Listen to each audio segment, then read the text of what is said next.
Laagyo ko diri guys sa ako ang lugar nga naandan, so kana diya nga area gamay ra kay nga tubo dirang area, gamay nga tubo pero naglibot ang kahoy.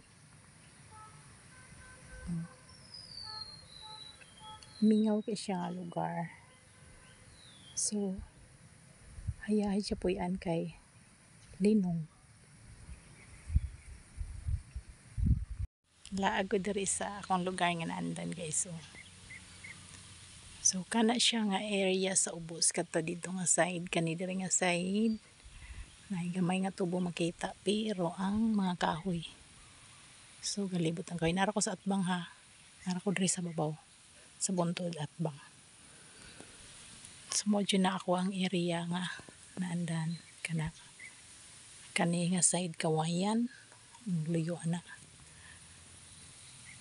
Dira ko nagdako. Diha mi naguma sa una. Dutay pa na ang kahoy paggikan ako pero kanang tubo daan na ng tubo paggikan ako. Kanang kahoy nanang kahoy daan kanang mga germlina ug mahogani. Ano siya? Dutay pa na siya karon ni daghan natural lang ginamudaghan kay ila man gitrabaho.